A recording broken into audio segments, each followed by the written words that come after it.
Ukazuje sa, že na okrúhly stôl politických strán zrejme ešte nedozrel čas. Uviedol dnes novozvolený prezident Peter Pellegrini. Obrátil sa preto priamo na občanov s prosbou, aby sa nenechali uniesť negatívnymi emóciami, ktoré môže priniesť nastávajúci politický súboj. Ak dnes politická scéna nie je pripravená na vzájomné zmierenie, buďme naň pripravení my všetci. Sme jeden národ, jedno spoločenstvo, jedno Slovensko. A k upokojeniu môže každý z nás prispieť svojim vlastným dielom už dnes. Bez ohľadu na to, či tak učinia aj ostatní, bez ohľadu na to, akú politickú stranu podporujeme, uviedol Peter Pellegrini. Na tohto týždňovom stretnutí sa prezidentka Zuzana Čaputová a zvolený prezident Peter Pellegrini zhodli na myšlienke uskutočnenia okrúhleho stola so zástupcami všetkých politických parlamentných strán.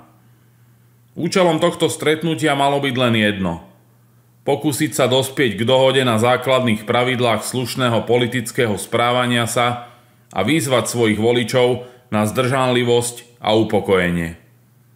Posledné dni a tlačové konferencie nám však ukázali, že niektorí politici jednoducho nie sú schopní základnej sebareflexie ani po takejto tragédii. Ako by nepochopili, že práve ich doterajšie kroky, vyjadrenia a nechutné útoky nie na konkurenčné politické myšlienky, ale na ich nositeľov zásadne prispeli k napätiu v našej spoločnosti. Je mi to veľmi ľúto, ale musím to povedať úplne otvorene. Na okrúhly stôl so zástupcami všetkých parlamentných strán zrejme ešte nedozrel čas, povedal Peter Pellegrini. Novozvolený prezident je však presvedčený, že upokojenie slovenskej spoločnosti nesmie padať na jednotlivcoch, ktorí si šírenie zla a nenávisti zvolili za svoju politickú cestu. Zmierenie národa je náročný proces a beh na dlhú trať.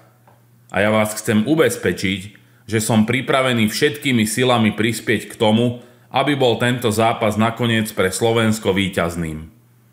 Budem sa preto naďalej obracať na politické strany, mienkotvorné osobnosti, spoločenské organizácie, ale aj na médiá, aby konali vo vedomí zodpovednosti za krajinu a ľudí, ktorí v nej žijú, dodal Peter Pellegrini.